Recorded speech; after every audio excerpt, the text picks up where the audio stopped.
Hello, hello, hello, and welcome back to the Don Gringo Opinion or Opportunity Show. I have something quite different for you today. So, this is actually going to be the first interview I've ever conducted on this podcast. And I have to say, it's not a political one. I was approached to have a very interesting conversation about a concept you all are going to think I'm crazy, but it's called the Flat Earth Theory. And I was privileged to interview David Weiss. He is the previous podcast host of Deep Inside the Rabbit Hole out in New York City. Currently, he's a successful businessman out of Connecticut, and he is the host of the Flat Earth podcast. He has been intimately and intensively, researching this theory for the past 6 years. And he's also the creator of the Flat Earth, Sun, Moon, and Zodiac app. Now, I know what you're saying. You think I'm crazy for doing it, and maybe I am. But it never hurts to have an open mind, and I promise you, you're going to want to follow this all the way to the end. So, as we go through, please leave comments, leave the likes, leave everything you can, and reach out to me, opinion.opportunity@gmail, info@dongringo.com, or if you want to give it a crack, cracker@dongringo.com. You heard me right, cracker@dongringo.com. But I would love some feedback, and let's keep this conversation and the success of the podcast going. Thank you so much, and I'll see you next time.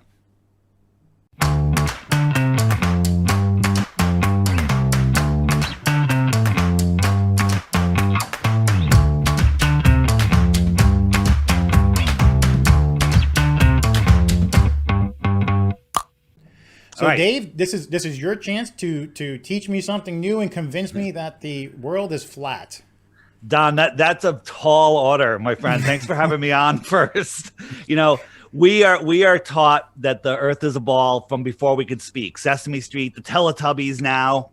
I mean, all the kids programming. Once you see it, it's unbelievable how much there is. You go to kindergarten, preschool. There's a globe in the front of the class, funded by the Rockefellers. Everything. The global network news, every movie, there's globes everywhere. So it's part of the foundation, ironically, of our entire core belief system.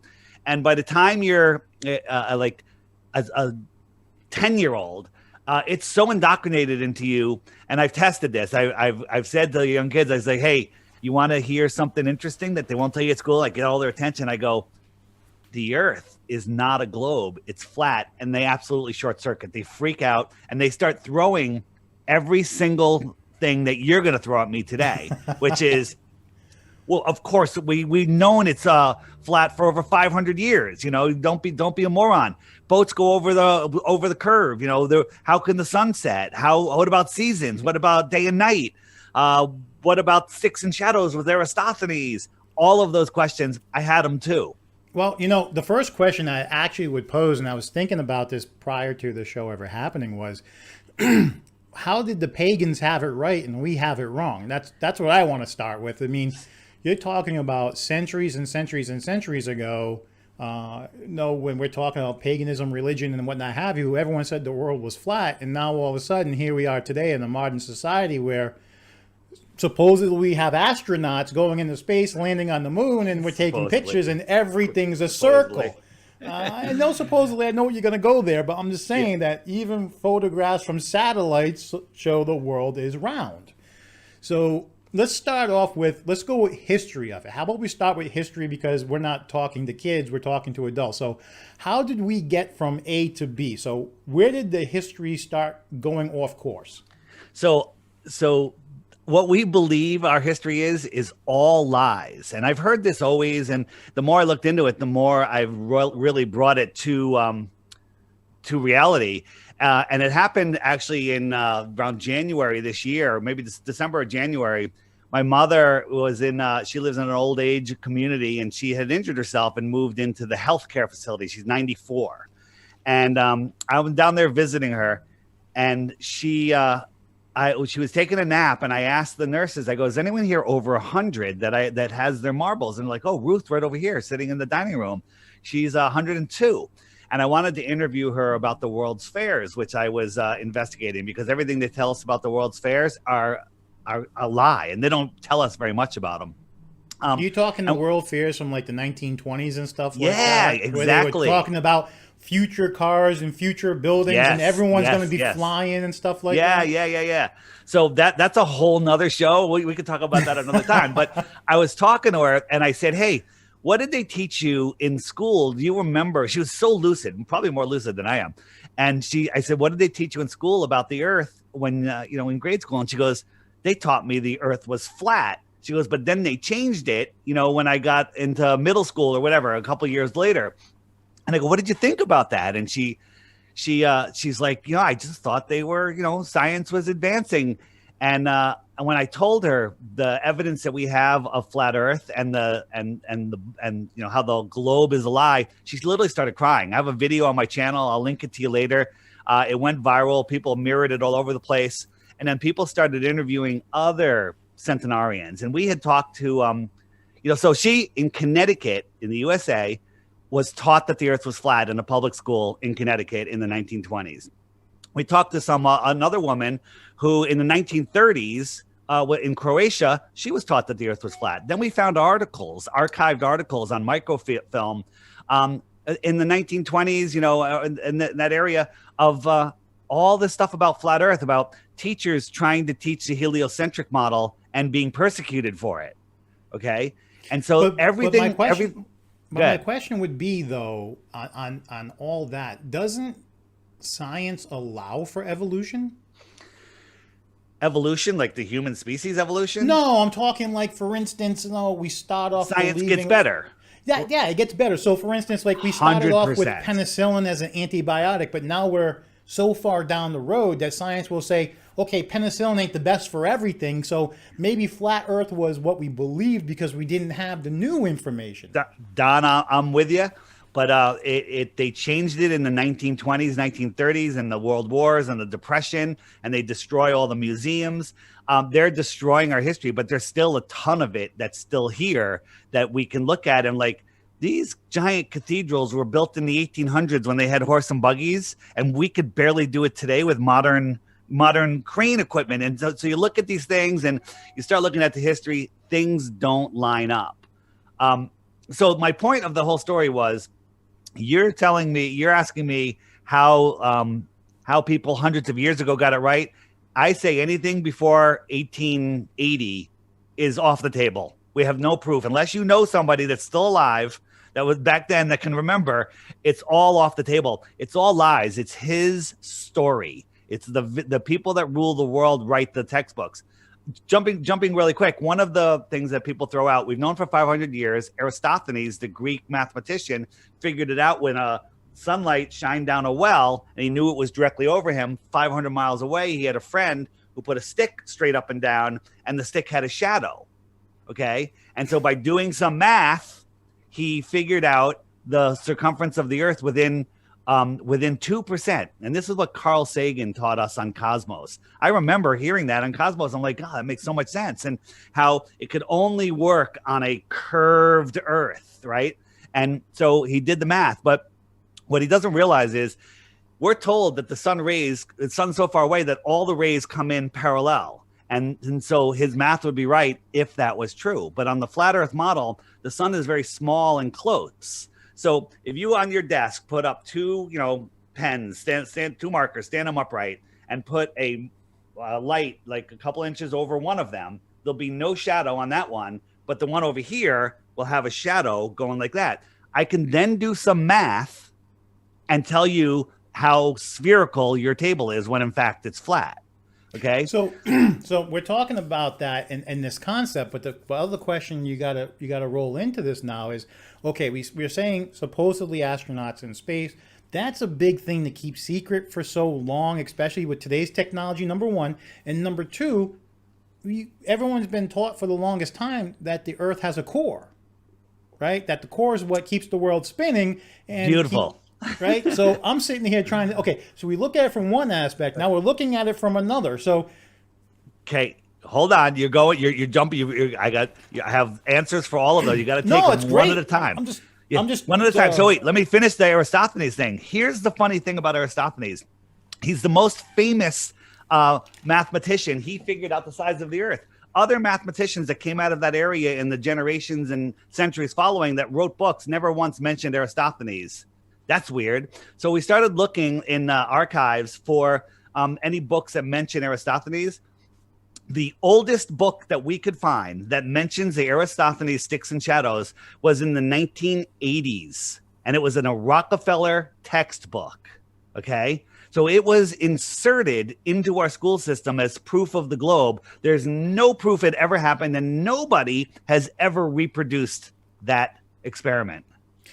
So I guess the question that leads me, if we're talking about the education and the evolution of this, is you're saying that, you know, this was something from the 1920s to 1930s that was interjected, but that's a big philosophy change to give to a culture and not have some ramifications for generations or two. And I'm going to say generations or two, so that would be like my father, my grandfather.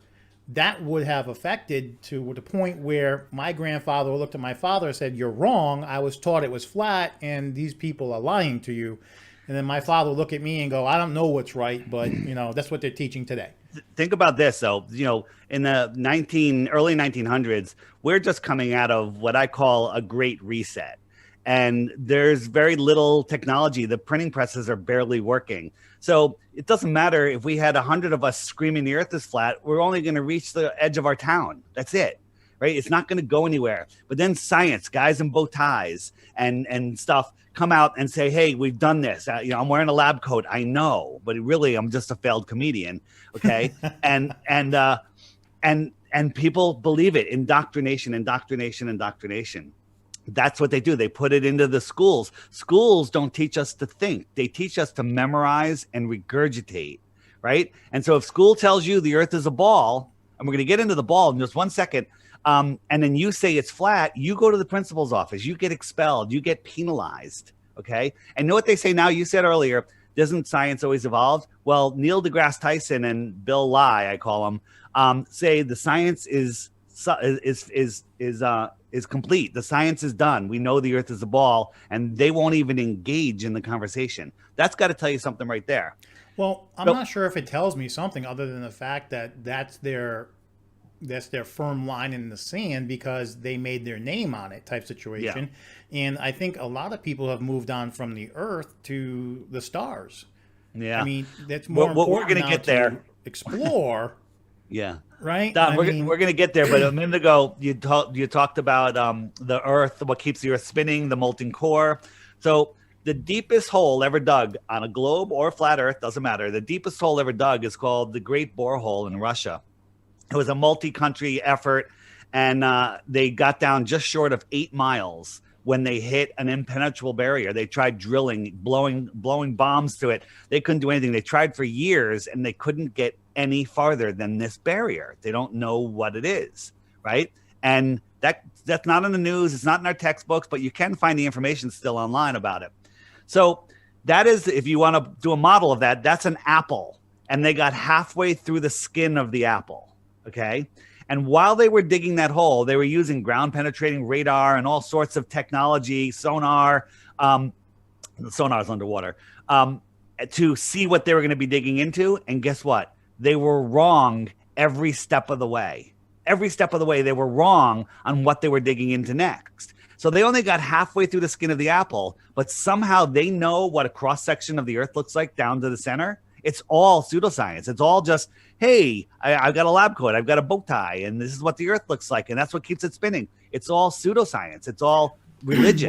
Well, the only thing I think, which I think we went a little far, was the only thing we didn't really touch on the basics of this was I've traveled and I've never seen the end of the world. Right. So, I mean, I'm just saying, I'm a guy who was in the Marine Corps, right? I'm a guy who's in business, own my own business, right? I travel, and I've never seen the end of the earth. So, how do we acknowledge that one? Because being in the military, I would imagine that that's something when you're a Marine and you're stationed on the base somewhere else, or you're on a float somewhere on a boat or a submarine, you're going to run into that. I might possibly fall off this into the ether somewhere. So Don, this is my favorite topic, and we're going to have a little lengthier discussion on this. I'm going to share my screen here, but for those of you just listening on audio, I'm going to be describing what I'm saying, but I'm going to share the screen with you so you can see what I'm saying and maybe even ask more questions. So can you see my screen here? Yeah. So this is the Flat Earth, Sun, Moon, and Zodiac Clock app. I'm going to put a little fast forward on it, and you see the hour hand is pinned to the sun is pinned to the hour hand, and it goes around once every 24 hours. Wherever the sun is, it's noon. Like right now, it's noon in Eastern Australia, and it's moving around.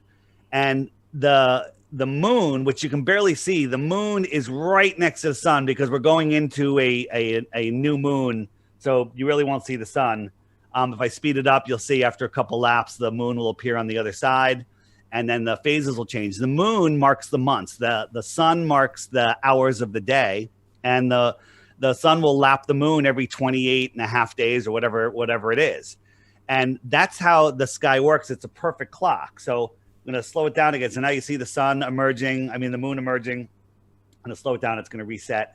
And if I turn on the stars mark the season. So the stars are going slightly faster than the sun, and they lap the sun once every 365 and a quarter days. So that's why the sun will be in each one of those constellations for about a month.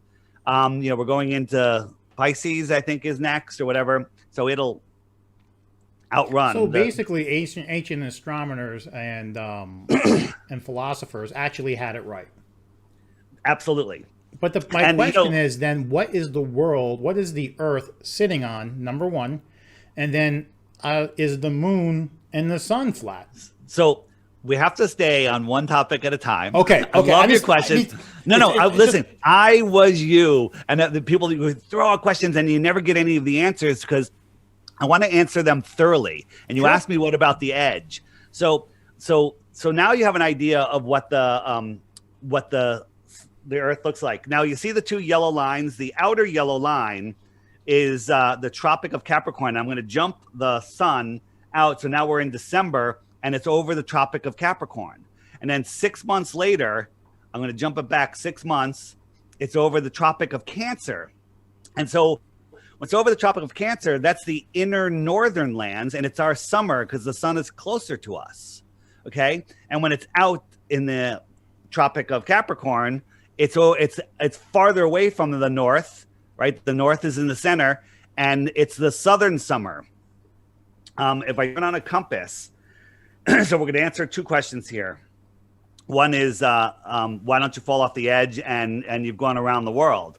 East and west are circles on a globe or on a flat Earth, okay? If north is at the North Pole, if you want to go west 270 degrees, you have to make a circle equidistant from wherever you are around the pole, around the North Pole. That's the same on a globe. It doesn't prove the globe. It doesn't prove flat Earth. You can go east and west. I've done it myself. I've gone from California. I flew around to Japan. You can go over, then you can come back the other way, China, over Africa, and bam, you're back home. And you think you flew in a straight line, but you flew in a circle, okay? And that is the truth on a ball Earth and a flat Earth. But my question here is on this flat Earth. It's still circular in nature, right? So on this globe, I'm not going to call it a globe. On this flat Earth representation here, we're saying north is the North Pole, right? Yep. That's north, no matter what. No matter what. So think of it as I'm gonna show you the whole thing, and we're gonna talk about Antarctica too. The north is a magnetic north. We're not allowed to go there, but some people believe there's a magnetic mountain there. That would explain why compasses point to the north on a flat Earth. You can use your ball Earth explanation too. That's fine. I'm okay with that. And so clarify. So hold on. Let me finish. No, I want you to clarify a statement real quick. You said that we're not allowed to go there. Why? Because we'll figure out that the Earth is misdescribed. It's so what stops us? I'll go there too. You're asking great question. No. You made a statement. I just want to make sure we clarify why Yeah. we can't get there. So, one, we've all saw. So I'll jump forward. We all saw in elementary school or junior high or high school, whatever, the National Geographic documentary of the guys that went to the North Pole with their dogs and their sled. You remember that? Sure. We all saw that, and it got colder and colder and windier and darker, and they were running out of food, and the dogs were freezing to death. I think they had to eat one of the dogs or something. It was just crazy. And then they got there, and it's like 40 below zero, blowing wind, dark, and they're like, hey, we're here. And now we got to work our way all the way back. And that's kind of where it ended. Basically, what that did is it trained everybody to say, I never want to go there. Nobody wakes up and says, hey, let's go to the North Pole. It's horrible. It's horrible there. So what's at the North Pole? I don't know. Planes aren't allowed to fly over it. That's interesting. But what's more interesting is Antarctica. We'll get there in a second. Let me finish so millions of people have circumnavigated east or west or east, going around the earth. You can even go from, America, you can go north, pass over Alaska, and then while going without turning, all of a sudden you're going south, okay? Because you've passed the North Pole. South is every direction away from the magnetic center. So wherever you are, your compass is going to point to the center. And if you put your back to the center and walk, you're going south. South is this way. South is that way. South is every direction away from the center. And this is how compasses work. Compasses don't work on a globe Earth. Compasses don't work in Antarctica, by the way. So we'll get there. What has never happened is nobody has ever gone south and come back. Nobody's ever gone down. I'll turn off the compass here. Whoops. Nobody's ever gone down and come up like off of Santiago, gone over Antarctica, and then popped up over in Australia. No one's ever done it. Well, wait a minute. Someone's had to have done it. So hang on. Nations that have exploration stations on Antarctica. Yeah, so we're going to talk about that in a second. The last person that supposedly did it is a royal guy named Colin O'Brady, and then the guy before that was some other royal guy. And they're not shy. They show us their course, right? So they went like from America. I think one of the courses was like from America. They went down to Santiago, Chile. They went to Antarctica. They went to a point and they turned around and they came back up. They went all the way up to the north, went around the North Pole, and then came back to America. And they said that was circumnavigation. That is not circumnavigation. Circumnavigation is going from Santiago, Chile, and showing up in Australia, or going from, Johannesburg, South Africa, and popping up in New Zealand. Okay, that would be circumnavigation going south. Nobody's ever done it. No plane has ever done it.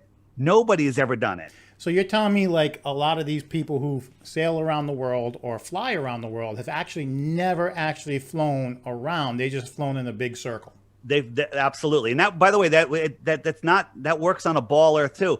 Now there's the Antarctic race, the sailboats that it's called the Southern Race, and basically they're going at a latitude around 60 degrees, which is, if you measure it and the speeds that they go, you can't confirm the speeds that they go. It all makes sense on a flat Earth. Here's the problem. So this white ring here is the shoreline of Antarctica. Antarctica is the highest land on Earth. They don't teach you that in school. Okay, so we live in the Antarctic basin. So all the world's oceans are really one ocean. It's one big pond. And Antarctica is the raised shoreline around the world ocean. Then inside the world ocean, you have all of these islands, and they're the continents. Okay, North Pole's in the center. You can go round and round and round, round and round and round, east or west. But if you keep going in a straight line in any direction, you're going to be going south. You're going to hit the shoreline of Antarctica, which some people call the ice wall, not the Game of Thrones. But when you get to Antarctica, there's a 200-high-foot cliff, about that, and then an ice plain that goes for hundreds of miles. And then there's a mountain range taller than Mount Everest. Okay. So the actual tallest mountain in the world is not Mount Everest. It's in Antarctica. It's the Antarctic mountains that surround the entire world. Okay. Okay. Now I just got to throw this out there because yes, recent discoveries have said that there's actually settlements in Antarctica, buildings things that have been found in the ice. So we can get into that in a moment. I believe that that climates change. I believe, and again, but I have to say this every time, anything beyond the shoreline of Antarctica or above cruising altitude of an airplane is speculation, because we can't go up there. We can't touch it. Let's talk about the Antarctic. We can fly above the actual shoreline of Antarctica. There's stations in Antarctica. Nope, you can't. So the Antarctic Treaty was made in 1957. 50 some odd countries all signed on. Russia, doesn't matter what wars were going on, what disagreements in the world, fighting over oil, none of that mattered. We must save the penguins and the ice. Nobody could drop a cigarette butt on the ice, or else it'll ruin pristine Antarctica. This was in 1957, before conservationism was even a thing. No one even knew about it at then. But that's been in place. No corporation, no person is allowed to even question it until the year 2043. That's strange. But meanwhile, we can deforest the Amazon, the old growth rainforest, and plant palm oil trees. Okay? Something's wrong here. So you could say, well, how are they going to guard all of that? If the flat earth is true, why don't you just go? Well, even logistically, people have tried and boats have been sunk. People have been jailed. But even if you wanted to, GPS doesn't work down there. It's cold, it's dark, and the compasses don't work over there, and there's no place to get gas. Well, you're saying that, but as a person who served in the Marine Corps, one of the special duties assignments in the Marine Corps is called an Antarctic float. Yeah. So, I mean, it's not like we don't get down there. Let's talk about that. There's about 15 different companies, tourist companies, that people can go to Antarctica. Thousands of people go every year. It costs a minimum of $10,000, $20,000. You get to go for 3 days. You basically get to go to the shoreline. They show you some penguins. Then they take you maybe a little farther out south.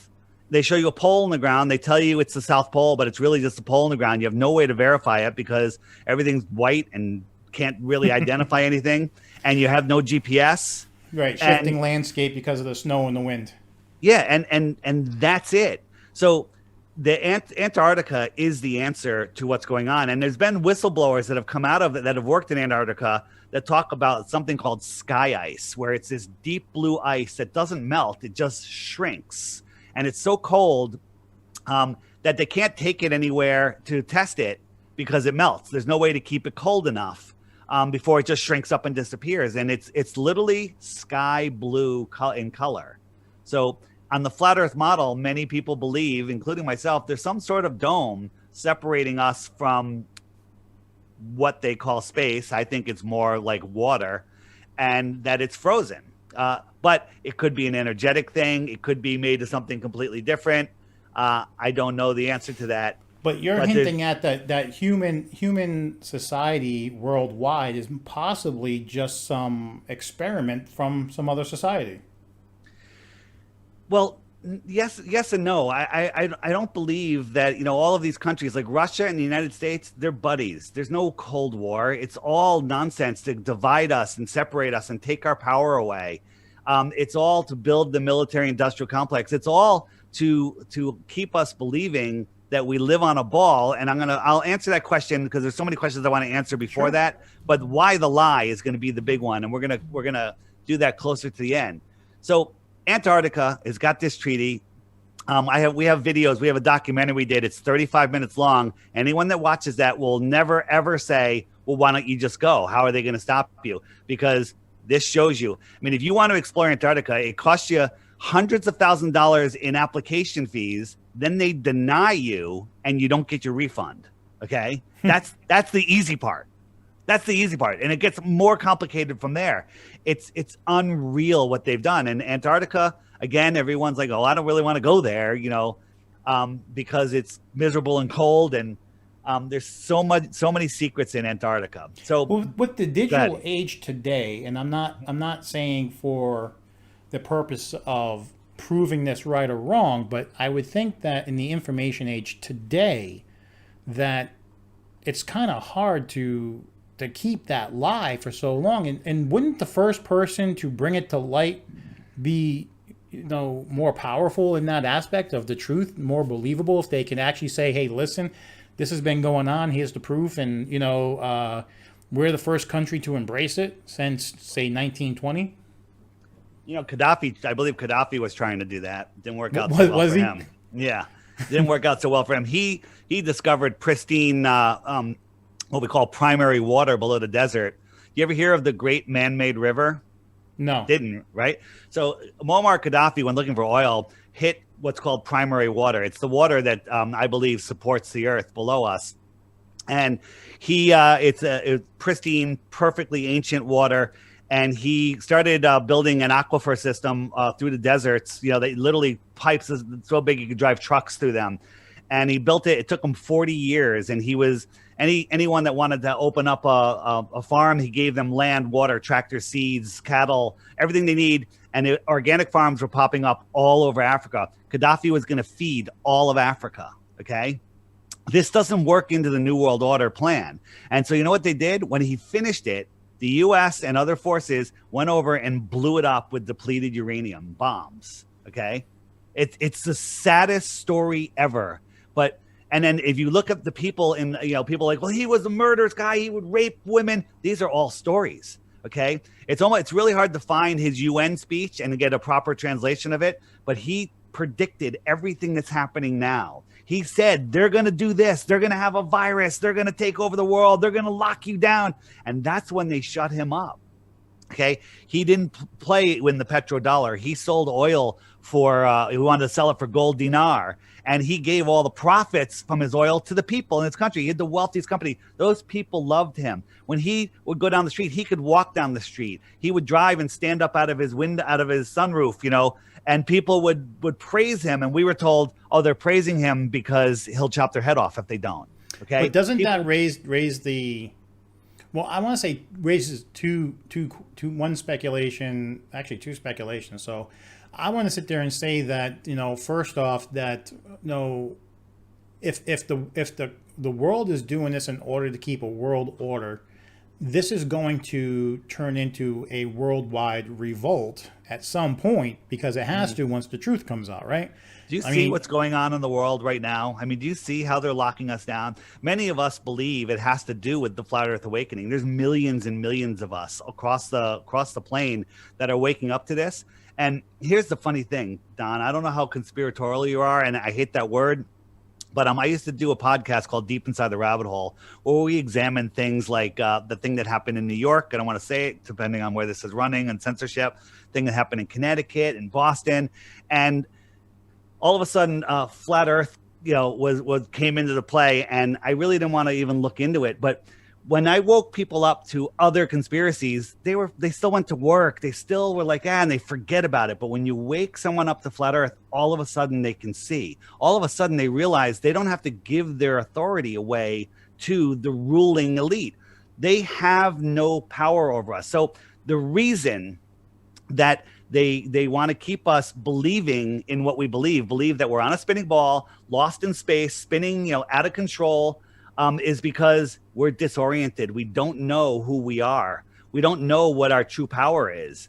But don't you think? But don't you think if the truth came out and say your truth is the truth, right? Mm-hmm. Wouldn't that be a unifying factor worldwide? That it certainly is. It certainly is. I mean, all of a sudden, it's not United States of America. It's not United States of or USSR. It's all of a sudden it's we're all in this one little pool together at some point, and there's no way out. So you better learn to live with each other. Don, that is exactly why they need to keep this a secret, because this is their most important secret. This is why they have the fake space programs. This is why they have the Antarctic Treaty. They are sent. You can go on YouTube and look up stuff about Bigfoot or aliens. It's all over the place. But Flat Earth, they're censoring the crap out of it. You can't find the good stuff on Flat Earth because they don't want people to know. People were waking up faster than they thought they would, and they're shutting it down. It's really difficult. My concern here is this, though. I mean, it's very difficult in today's society with cameras everywhere, recording devices everywhere, including the one that's in our hand at any given time, to keep that secret for so long. Well, here's You're the talking thing. 1 century as of this year. If you say 1920 was the time they changed it, Yeah. you're talking 100 years, and you're talking evolution in digital and digital media. Don, I'm with you, but here's the thing: is if they let people go, how are you going to know that the Earth is flat? Here, think about this: all of your God-given senses tell you that you're flat and stationary. Okay, but they tell us that we're spinning, and we believe it because they told us, and we have no proof. This image behind me is showing what our solar system's doing. The Earth is spinning at over 1,000 miles an hour at the equator. That's faster than the speed of sound. So when you watch a sunset, you have to believe that you're falling over backwards faster than the speed of sound, and that's making the sun appear to set. We're also orbiting around the sun at 66,600, interesting number, miles per hour around the Earth, okay? Around the sun, okay? So we're orbiting the sun, but the moon is orbiting us. The sun is 400 times bigger than the moon, but 400 times farther than the moon. That's why they look like the same size. But then you watch the sun rise and set, and you watch the moon rise and set. They look like they're the same size. They take the same path. But you have to believe what I just told you. Not only are we spinning at 1,000 miles per hour, orbiting at 66,000 miles per hour, we're chasing the sun at over 500,000 miles an hour, flying through space at over 500,000 miles an hour. And that entire system is moving sideways at 1.2 million miles per hour. Okay. But somehow, while all of that is going on, all of our senses tell us that nothing is moving. All of our senses tell us that we're still and stationary, and you can have perfectly glass lakes reflecting mountains where we're curving around a curve. By the way, if you're going 500 miles an hour in a straight line in a car, you can drink water, you're fine, you can light a candle. But as soon as you start taking a turn, and that's what the spinning and orbiting and all the motions are, they're circles, things are going to slosh all over the place. But we have calm, beautiful lakes, okay? Perfectly glass. All of your common sense tell us that you're flat and stationary, and only nonsense tells us otherwise. So my question would be then that if you're going to say that this is flat, this is the reasons why it's flat. So basically, the space program worldwide space programs are nothing more than money ciphers in order to keep everything quiet. Well, NASA gets, they take $65 million a day from us to fund NASA. I don't believe that NASA really gets that money because, it was hard one for me to swallow. But when you look at the evidence that these rocket ships make absolute no sense. I mean, no human could survive the acceleration that they supposedly go. In 6 or 7 minutes, they go from 0 to 17,500 miles an hour, or sometimes they say 25,000 miles an hour. That's the increasing speed on some of these burns where you're going from 0 to 300 every 5 seconds. No human body could do that. But with that being said, though, when you think about it, though, there is this current space race with all these different private companies in conjunction with NASA at this point, right? So you don't think someone like Elon Musk NASA is just wasting hundreds of billions of dollars, trillions of dollars for what? I mean, what's the end goal? Have you looked into Elon Musk? Did you look at his Tesla in space? Did you see that? No, I actually haven't seen Tesla in space. I got to be honest with you. I thought it was a little ridiculous to send it into space to begin with. So if you analyze it and look at the footage, it's so fake, it's unbelievable. Even Elon Musk at the press conference says you can tell it's real because it looks so fake, quote unquote. Okay, you can tell it's real because it looks so fake, but you can also tell it's fake because it is so fake. The Earth was glitching out. So you send your car into space. You have car dealerships all across the world. Don't you think you'd have that poster in every single shop? Don't you think it would be on the cover of National Geographic, Time Magazine, Newsweek? It was never on any magazine cover. There's no photos of it. There's no advertisements. There's nothing. There was no logos on the car. It's all baloney. Okay, but we still have to figure out why they're getting so much money to send rockets in the air. They're not. They're telling us it's this much money. Well, wait a minute.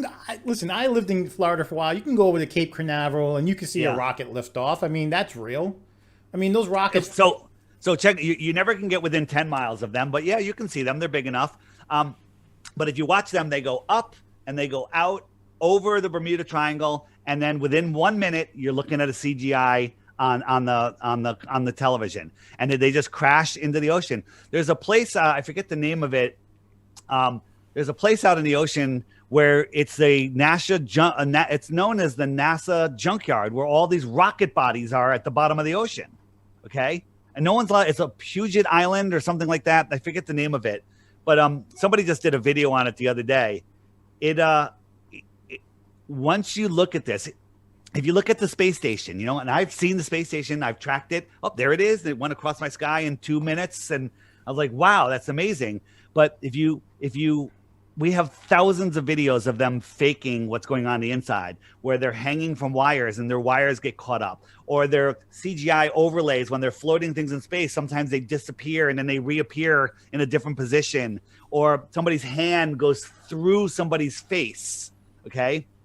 This is because they're not even in the same room half the time when they're interacting with each other. They're in green screen studios in Hollywood. It's all fake. It's unreal. So Hollywood's a perpetrator of this. Oh, Hollywood is the biggest deceiver, for brainwashing as it goes. Look here, I'm in the space station. Look. I'm floating. I'm in space. And now I have a green body stocking that I can have someone come in and then float things around, and I can touch them and they go, woo.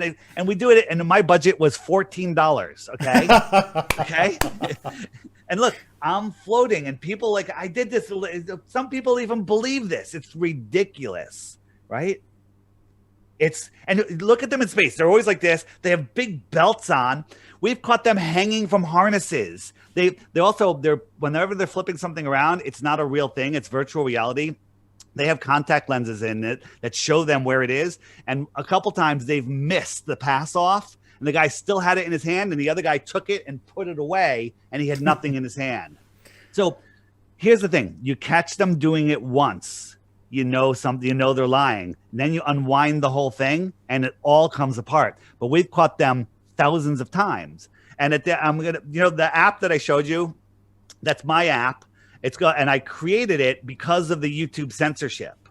I created it so people can find the real information. Like if you said, hey, Dave, send me a video on the fake moon landing. I sent you a video. As soon as that video is done, YouTube is going to suggest autoplay a whole bunch of propaganda videos. Okay. And they're going to derail you, and they're going to confuse you, and they're going to make you give up from looking. The app, what it does is every day there's a new video, a featured video every single day that shows up on the app. And there's short ones during the week, longer ones on the weekend. And then when you're done with that video, that's all you have to watch. I tell people, take the Flat Earth app challenge.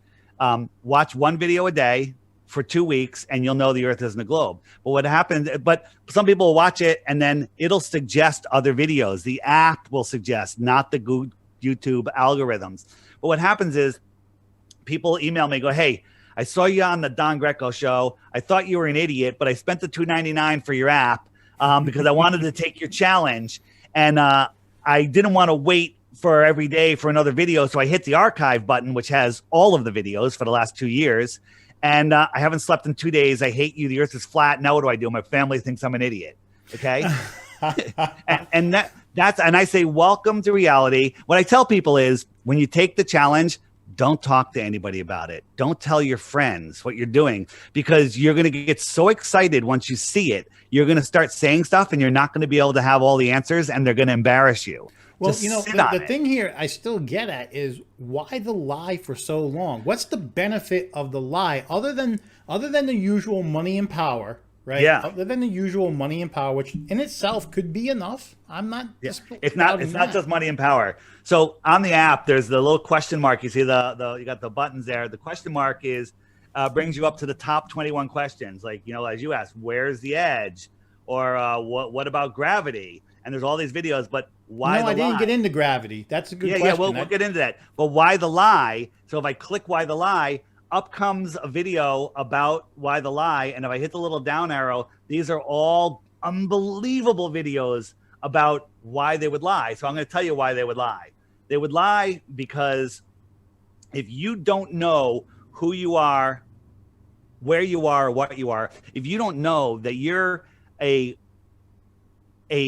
powerful soul having an experience, a physical experience here on Earth, and you think that you're just a random speck out of trillions of other specks that happened when nothing exploded, and then everything coalesced, and some made rocky planets and some made gassy stars, and those stars' gravity grabbed the planet, and then everything worked out perfectly, and lightning struck and created an amoeba that turned into a fish that grew legs, that climbed out of the water, found another fish that grew legs, had sex, had a monkey, and that monkey had a retarded baby that was a human. Like, if you believe that, you can believe that, walking down out in the street in the sun on a beautiful day, some crazy coronavirus is going to make you sick from somebody walking across the street. That leads to the speculation, Dave. You can't leave it like that. It leads to the speculation of, okay, so Big Bang isn't real. So what is real then? What is the origin? So here's the thing. There's so much that we don't know. Before I got into flat Earth, I was, researching lots of things, and I'd be listening to podcasts, and I'm like, wow, this guy's great information. And then he'd bring out the Bible. He'd mention Jesus. He'd mention Muhammad, something. And I'd be like, that's it. Bam, tune it off, delete everything he said. And I would unsubscribe. And that's who I was. But then when I finally was forced to look into flat Earth, and I said, okay, that's it. I'm going to prove the globe. This is how you become a flat earther. You try to prove the globe. Once you understand what the globe model is, you like, holy crap. And then you realize the earth is intelligently designed. It's designed. We are the center of creation. We're not a random speck lost in space. So then you say, okay, there's a creator. Now that conversation can go 1,000 different ways. All right, we'll worry about the creator for another show for me. Yeah, no. I'm not going to even answer that because I don't know. Back into something else that you did touch upon. Now, the other thing you did touch upon was the moon and the sun circling a flat Earth. Yes. So what keeps the moon and the sun circling a flat Earth, right? Yeah, so the moon is the most mysterious thing out there. And again, the app has some videos on it that can answer that. But I'm trying to think of a way to explain it. So if we live, this is what I believe. And again, as I said earlier, it's anything that's above, where we fly and beyond the shoreline of Antarctica is speculation. And we've done experiments. If you get a glass dome, you can buy them on Amazon, a little glass dome, and you hold a pen light above it, and you move the pen light across at the same height, you'll see inside that dome what looks like a perfectly ball sun that goes up, rises, and sets, and then disappears, just like we see here on Earth. So my belief is that the moon and the sun that we see, for lack of a better word, are projected into the Earth system. All of the lights in the sky that we see are within the Earth system. The Earth is the foundation, is the basement of the universe. I don't have the right words to describe it. Basically, we're like one of these experiments that happen to be here for someone for some reason that we don't know. And again, it's them taking care of, like we would water a plant or feed and water a pet. You know what I mean? Is what based not in those exact terms. I'm not trying to turn anyone off or misrepresent what you're saying, but like you said, there's no good way of explaining it other than the fact that there's something else out there that we're in this type of if you're a religious person for a reason. If you're a religious person, you believe in God, the God could be presiding over the earth. I do my podcast, the Flat Earth Podcast. My co-host is a Bible. I don't call him a Bible thumper because you would never even know that he's a Bible guy unless you started talking about the Bible. So he's not one of those aggressive Christians, but he's a super Christian and he knows the Bible inside and out. And I never lead with the Bible. He leads with the Bible. I lead with the science. And there's a Bible verse that supports everything. In Genesis, it says God separated the waters from the waters and created a firmament to keep them separate. And he created the earth. Then he created the sun. All of that lines up with the flat earth. Again, I don't know. I can't vouch for the Bible. I have my beliefs in it, but again, those are things that I can't look at today. No, and I get that. For me, though, I mean, I was baptized Catholic. I was an altar boy, the whole nine yards. And as I grew up, I became more agnostic than atheist because it's hard to believe that there's nothing out there with everything going on. But yeah, that's what keeps me a little bit open-minded because I'm still searching for my one answer. But I'll tell you what, what you have going on definitely makes you think, and I would definitely want to keep this conversation going. That's for sure. I mean, it's Definitely. I mean, it's not something that I can sit there and say, no, I can't see what you're saying. I can see what you're saying, but I need to buy it is what I really mean. Well, again, the ball Earth has an advantage over the flat Earth. The ball Earth, you could just say, I believe, I got it, I believe it, and you're done. You can go drink some beers, watch a movie. But the flat Earth, it takes time and effort. I've been researching flat Earth every single day and night for 6 years now. Okay. And so I know more about the globe than the people that defend the globe. But as far as the Bible, you know, you say you were raised a Catholic. If you go in the app and you hit the web button, the second from the bottom right, biblical flat Earth, you hit that and bam, we have all of these videos that give you tons of biblical flat Earth information. It's quite revealing, but so it's a plethora of information, on there. So again, people say, where do you get your information? YouTube? That's no place to get information from, and that's nonsense. YouTube is like life. There's people that know stuff. People that are idiots. There's everything is on YouTube. Name something that's on YouTube that's not on YouTube. You can't. Everything's on YouTube. I don't right? know. I mean, I use it for a lot of things. I got to be honest. That's why I'm on it myself. Is because yeah. So I'm just saying YouTube is just a database where you can find information. Unfortunately, they're hiding flat Earth. That should make you suspicious. So are maps accurate or not? No, they're not. The globe. Oh my God. No, not the globe. Not the globe. I'm asking about geography. Is the maps topography? Is topography accurate though? But land masses are accurate when you're looking at like the United States. You can use that. But going the United States to other countries, no, it's not accurate. And the airlines. Do you know that all flight routes are controlled by NASA? All flight routes are controlled by NASA, right? Check this out. Here's the flight route from Santiago, Chile, all the way up to Australia. It goes all the way north across the United States and then all the way down to Australia. You see that big arch? When in fact, they could have just gone across Antarctica or stayed at their 55 degrees south latitude, gone around the short way, which is a third of that distance, and gotten there. But they can't because that's not the layout of the Earth. This is the layout of the Earth. And those same plane routes are a straight line. There's a straight line. Well, that would definitely make things easier. Yeah, well, that's how it works. And then, there's wind patterns that they don't even know. Here's an amazing flat Earth proof for you. Let me show you this. All right, where are we going?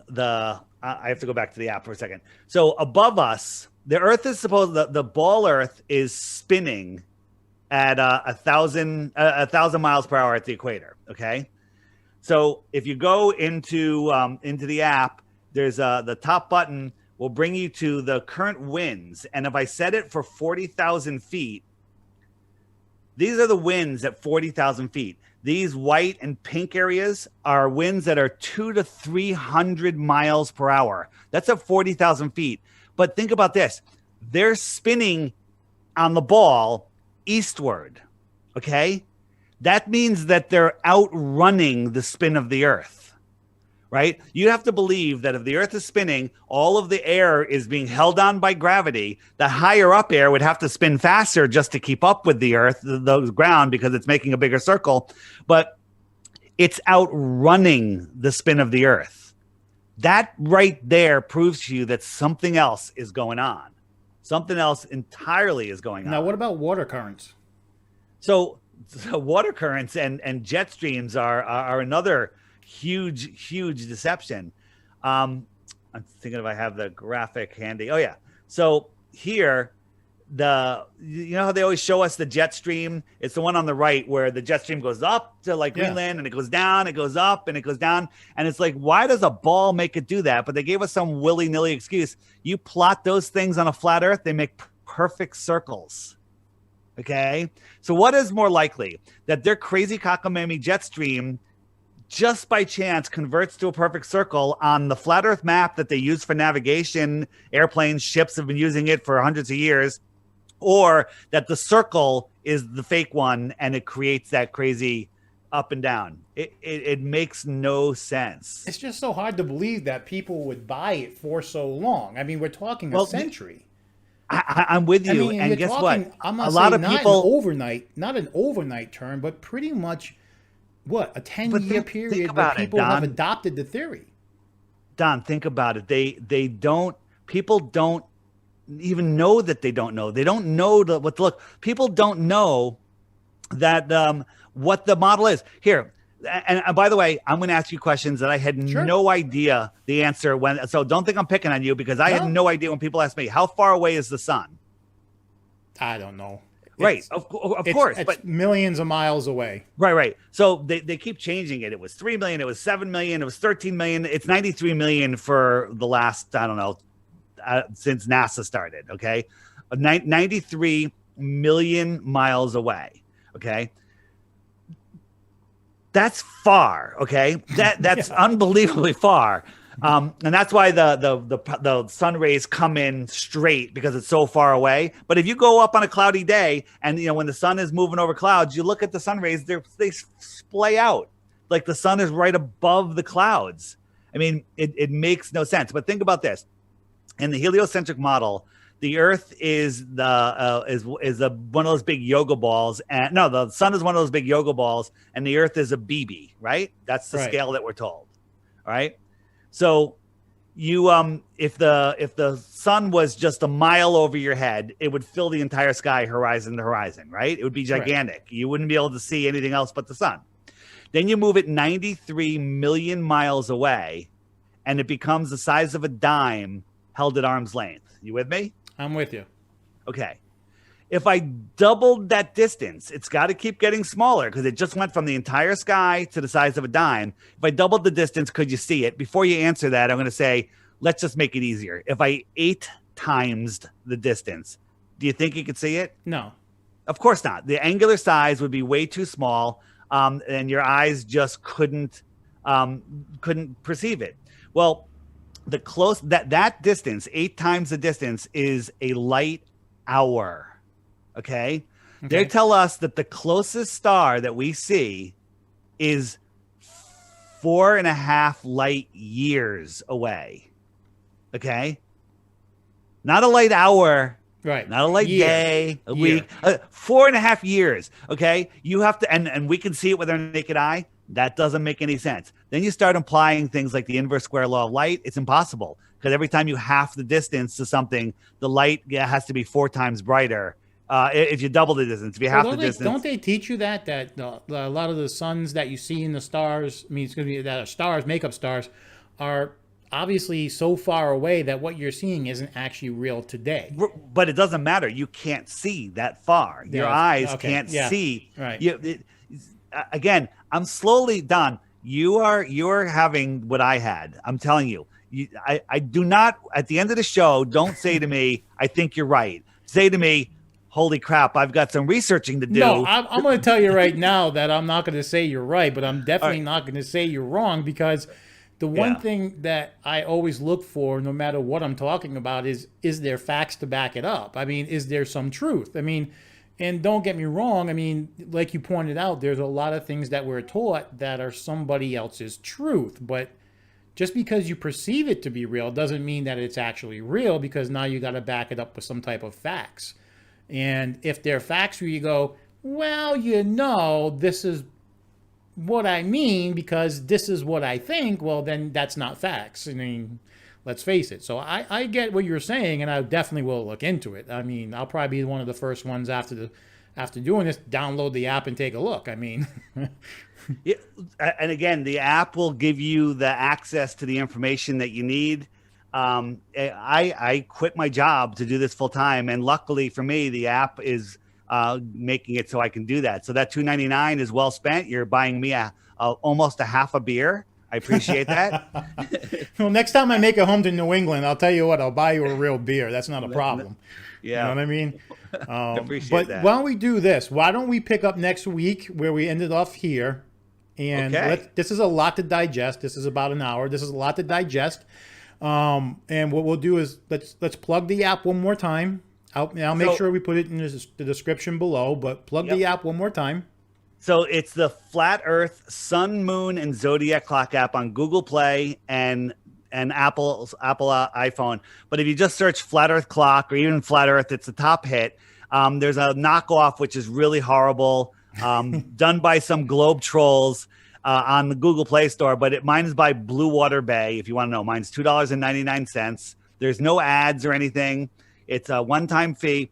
When you get the app, there is a little pop-up that pops up and says, would you like to subscribe for 99 cents? You zero waiting time. You X that out. It goes away, and it only shows up once every 24 hours. You do not have to subscribe unless you wake up every day, grab your phone to see what's next on the app. And after a month or two of that, you're like, I think you could afford the 99 cents. Okay. Yeah, 99 cents over 30 days, not that big of a deal, right? I mean, seriously. No, absolutely. But again, you still get everything without that. And it's not like you have to wait for an ad to play. It pops up, you can click it out. Less than 1 second. Let's be real about it, though. I mean, everyone who's creating content, whether it's on YouTube as a YouTube channel, if you're on a podcast, if you're doing Facebook, if you're creating content any such way, shape, or form, unless it was an accident and you recorded it, if you took time to put into it, it's something that you're taking time to do. And if you enjoy someone, you should support them to a degree. I mean, obviously it's not 99 cents for life. I mean, they could opt out at any time, right? You can opt out. You can also do it for 1 year, which is $11. But you don't have, again, I appreciate, there's people that are subscribing. I love it. But if you're new to Flat Earth and you're just investigating it, just get the app. Don't subscribe. And then after, if you're using it every single day, month after month after month, that it'll remind you, hey, maybe you want to donate. You don't have to. Okay, and that's it. There's no ads. There's no nothing. There's no nonsense.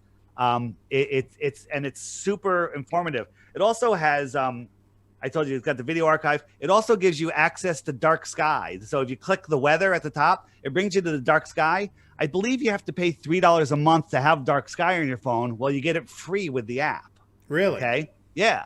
So it comes with the app. Okay. And by the way, I get to pay for that. I don't get that. That doesn't cost me $3 a month, but every time you go into it, it charges me like 0.0001 cents. No big deal. But you're giving it as a bonus. It's part of the app. So again, there's people that'll pay $3 a month for dark sky. Well, you get it with this, and then this will change your life. I'm sorry, but it will change your life.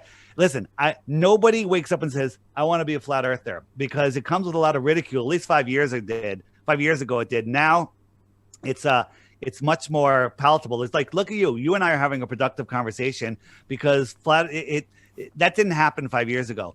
But, I think it's different though. I think today's society, and I'm not going to talk generations, I'm just saying society. I mean, there's been so much new in the world where everything's changing so fast, including our history, that, I don't think that it leaves, available people who are closed-minded to any degree, because that just shuts them off from all information. I think society today, with all the multimedia that's out there and people hitting them with this, that, and the other idea, I think it makes them more susceptible to, hey, let's have that conversation, and I'll worry about if you're crazy later. I mean, seriously. I mean, some people will last an hour like me. Some people will last 5 minutes. But at the end of the day, you took the chance, right? Right. I want to just finish with, why does it matter? I still have to go to work. What difference does the shape of the earth make? That's what people throw up their hands when every single excuse that they have that they think they live on a globe. What difference does it make? It makes all the difference. I kind of said it before, but I'm going to reiterate it.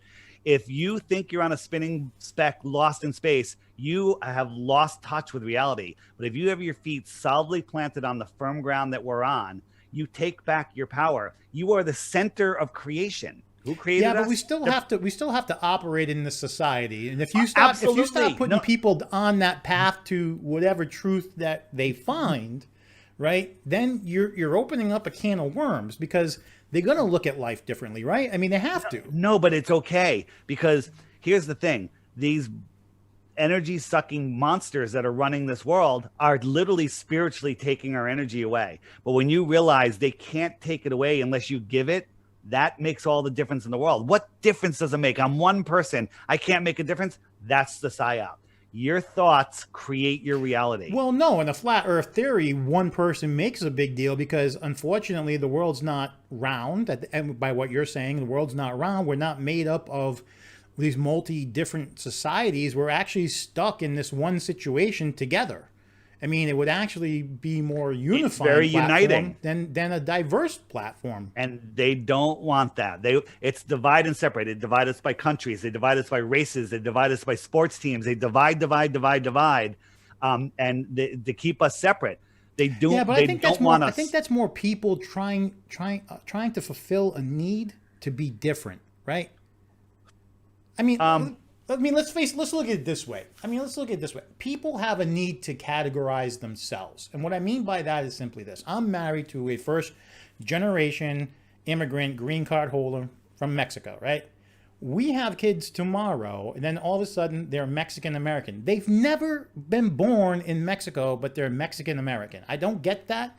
It's not, I mean, my Nonsense. wife, if she's naturalized, becomes Mexican American, and I get that from a census point of view. But why the hell does it matter? Why do you need to label something? It doesn't matter. Right, why label it?